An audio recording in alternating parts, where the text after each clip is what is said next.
Now, military charities have told BBC News they have grave concerns about their ability to cope with the number of former Gurkhas coming to them for help. Last year, after a campaign involving the actress Joanna Lumley, all those who retired before 1997 were given permission to settle in the United Kingdom. Welfare groups say some are arriving from Nepal with no money or accommodation. Let's speak now to Paul Cummings, who's the Welfare Director for the Army Benevolent Fund. Good morning to you.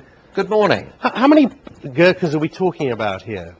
Well, the government estimate is for up to 12,000 Gurkhas over a 3-year period, from now through until 2012. So about 4,000 families each year over the next 3 years. And when they arrive in the UK, just how prepared are they? Are they literally arriving and saying help?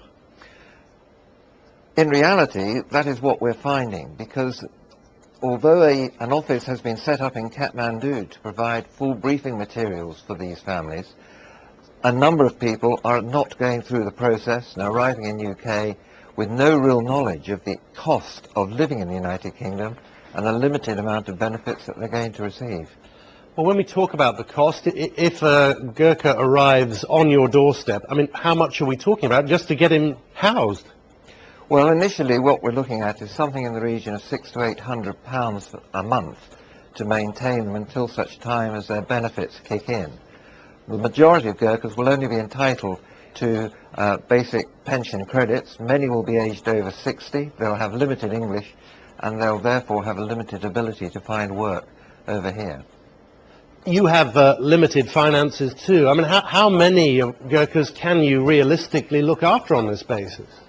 Well, I think that's the challenge that the service charities have got to take on, because we can't be in the position of rationing the support that we have based on the money we currently have, and if necessary we'll have to go and seek more funding from the public to try and meet this need.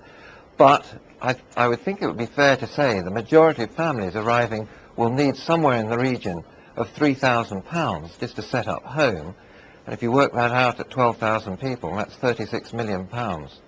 Well, we all remember the campaign, the high-profile campaign by Joanna Lumley. I mean, was this an inevitable consequence of that?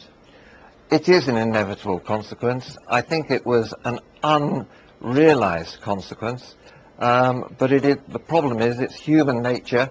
People in Nepal believe that in the United Kingdom they will have a better quality of life and that they will be given the support they believe they are entitled to. But the reality is somewhat different. So what you're saying is that if they haven't been to this centre in Kathmandu for advice, they're literally arriving with no idea what to expect here. No, they're arriving having used all their resources to get here, having no reserves, and looking to service charities and the state to support them thereafter. And what advice are you giving to other charities? Presumably many of you facing the same problem. Are you sort of coordinating a way of making sure that these Gurkhas are looked after? Indeed, we're working very closely across the service charity community, and we're working very closely with government, particularly the Department of Communities and Local Government and local authorities, to try and make sure that we can ease the Gurkhas into the United Kingdom. Where there are families here that can sponsor those individuals, that's a great help to us. And certainly we're looking in those established areas that we have Gurkhas in Aldershot, in Reading, in Greenwich and so on, to look after the Gurkha community as they arrive. Pretty distressing, though, to see figures, these men who fought for this country, arriving in this country and looking fairly helpless. I think that's the key issue. This isn't a political issue, it's a human issue, and we've got to be there to provide the support they need to ensure that they can live at a reasonable standard of living here in the United Kingdom. Paul, it's good of you to join us. Paul Cummings there, Welfare Director of the Army Benevolent Fund. Thank you for your time. Thank you.